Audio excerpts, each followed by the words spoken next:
Hello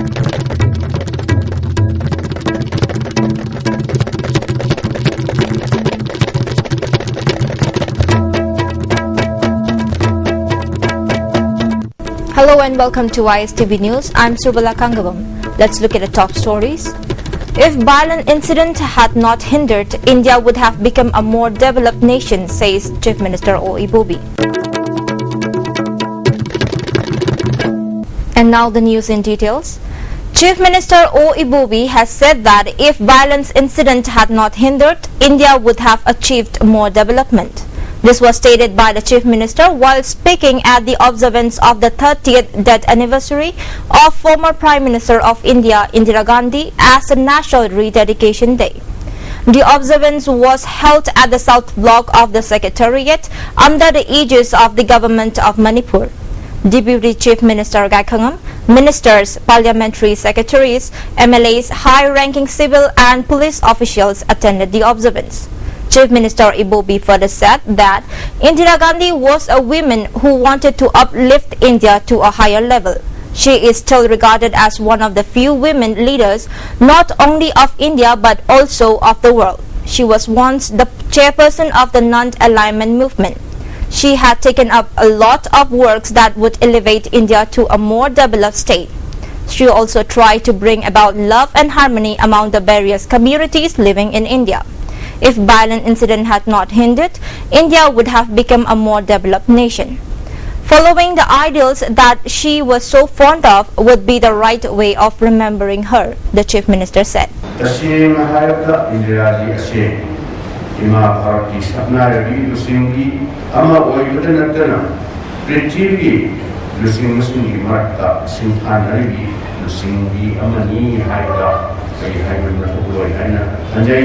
Mahana lekiraba nuit asiu ekoina Rashtriya Swantantra Divas haina palan tauda ekoina mahaki mariba maza diramta katokuri fidamadu induna mahana panjaraba bharat amadi hena sapadaba amadi hena makangan talaba bharat nama sadanaba sabi program lognaba wasat logotai hachi praja punamaka litosevani.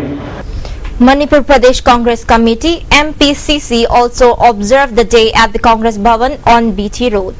Chief Minister Okram Ibobi, Deputy Chief Minister Gaikangam, ministers, MLAs and party workers attended the observance of the 30th death anniversary of former Prime Minister of India, late Indira Gandhi. Those present offered floral tributes to the photograph of Indira Gandhi. Later, those present led by President of MPCC, Gaikangam, took the pledge to see that Indira Gandhi's dream of making India a developed country becomes true. As the birth anniversary of Sardar Vallabhbhai Patel is being observed as the National Unity Day throughout the country, the National Institute of Technology NIT Manipur also observed the day with a run for unity. The mass run started from the institute at Takilpat and converged at Langol. The mass run was flagged off by R.K. Lalit, registrar of the institute, from the complex of the institute. Many students took part in the run. Bhairodan Maxwell Hindi Primary School also observed the day on the campus of the school at Thangal Bazar. K.H. Sunita Devi, National Awardee and Headmistress of the school, teachers, children and non-teaching staff took part in the observance. As part of the observance, Headmistress of the school, K.H. Sunita, led the teachers, students and non-teaching staff in taking the pledge to maintain unity and integrity of the nation. Unification of my country. Chief Minister O. Ibobi today inaugurated a newly constructed basketball ground cum community hall constructed at the estimated cost of 45 lakh rupees at Uripok Achomlekai. MLA of Uripok Assembly Constituency L. Nanda Kumar, CAF and PD Minister M. Okendro, PHE Minister I. Hemochandra and many distinguished persons attended the inaugural function. Speaking on the occasion, Chief Minister O. Ibobi praised local MLA L. Nanda Kumar for his great initiative in making such a good ground cum community hall from the MLA's local area development fund. He further said Though it took more than 2 years to construct the ground cum community hall, it is indeed a good example of making something for the people which will last long.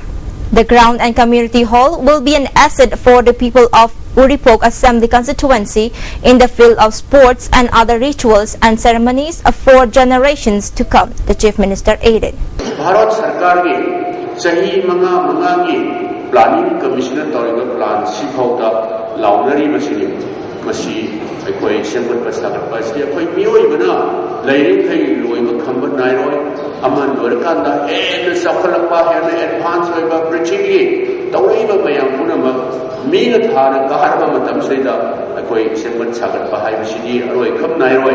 And now moving on to national and international news. Prime Minister Narendra Modi today racked up the anti-Sikh violence that followed the assassinations of then Prime Minister Indira Gandhi this day 30 years ago and said it was dagger in the centuries-old fabric of India's unity as he dedicated the birth anniversary of Sardar Vallabhbhai Patel as National Unity Day. Mahatma Gandhi seemed incomplete without Sardar Vallabhbhai Patel as he played an integral role in the freedom struggle launched by the father of the nation, Prime Minister Narendra Modi said. Sardar Patel joined Mahatma Gandhi in the integration of farmers in the freedom struggle. He, Patel, played an integral role in the Dandi Yantra, Modi said. A run for unity and pledge marked India's first Home Minister birth anniversary.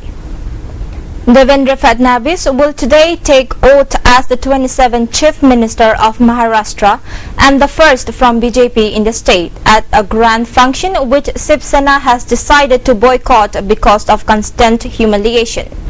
Sena mouthpiece Samana today confirmed that no MLA or MP from that party will attend the function at Wankhede Stadium. It also wished all the best for the new CM in his task to develop Maharashtra. Notwithstanding its decision to boycott the swearing-in of Devendra Fadnavis as Maharashtra Chief Minister, the Shiv Sena today provided covering fire to BJP from criticism for organizing a lavish event, saying the ceremony will wash off sins of the previous government. Former chairman of the American parent company Union Carbide Corp, Warren M. Anderson, blamed for the 1984 Bhopal gas tragedy, died today at the age of 92. On the night of 2nd-3rd December 1984, lethal gas leak from Union's Carbide pesticide plant in Bhopal killed at least over 2,500 people and injured thousands of others. It is alleged that Anderson, who visited Bhopal after the disaster, was allowed to return to Delhi by a state plane from where he left the country for US, never to return despite warrants by Indian courts. Protests erupted in Tamil Nadu today after 5 Indian fishermen from the state were given death sentence by a Sri Lankan court in alleged drug smuggling case. Meanwhile, fishermen in Rameshwaram have withdrawn their protests after assurance from state government, which said that it will appeal in Sri Lankan apex court against the capital punishment. Pro-Tamil protesters have been taken into preventive custody for protesting outside the Sri Lankan High Commission in Chennai against the death penalty. Tamil Nadu Chief Minister O. Pannirselvam wrote to Prime Minister Narendra Modi urging the government to ensure the release of 5 fishermen. Former Telecom Minister A. Raja, MP Kanimozi, DMK Supremo M. Karunanidhi's wife Dayalu Amal and 16 others were today put on trial in a 2G scam-related case by a special court which observed that charges of money laundering are prima facie made out of against all of them. Special CBI Judge O.P. Saini framed charges under Sections 120B Criminal Conspiracy of the IPC and under the provisions of the Money Laundering Act against 19 accused, including 10 individuals and 9 companies, who were charged seated by the Enforcement Directorate ED in connection with the case.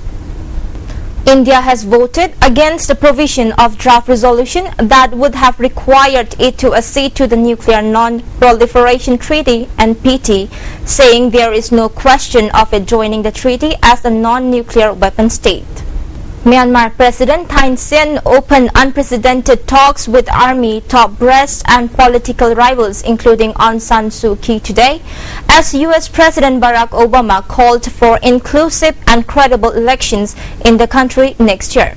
Thein Sein and Suu Kyi walked into the meeting together to begin talks that are the first of their kind in the nation as it moves to emerge from decades of outright military rule. A Malaysian family today sued the government and beleaguered national carrier for negligence in the mysterious disappearance of flight MH370 in what is believed to be the first lawsuit filed over the disaster. The suit was filed by lawyers on behalf of the two underage sons of Ji Jinghang, who was on board the ill-fated Malaysia Airlines flight. Gary Tong, a lawyer of Ji's relatives, said the suit was filed in a Malaysian court today. The family is suing Malaysian Airlines for breach of contract, saying the deeply troubled carrier failed in its contractual responsibility to deliver Ji to his destination. The family is also suing Malaysia's government, civil aviation authorities, immigration department and Air Force for negligence. China will dispatch an elite unit from the People's Liberation Army to help Ebola-hit Liberia, the Foreign Ministry said today, responding to UN calls for a greater global efforts to fight the deadly virus in West Africa. Washington has led the international drive to stop the spread of the disease that has killed nearly 5,000 people, sending thousands of troops and committing about $1 billion, but Beijing has faced criticism for not doing enough. Before we wind up, the top stories once again. If violent incident had not hindered, India would have become a more developed nation, says Chief Minister O. Ibubi. Well, that's pretty much for now. We got more news coming up. Stay tuned.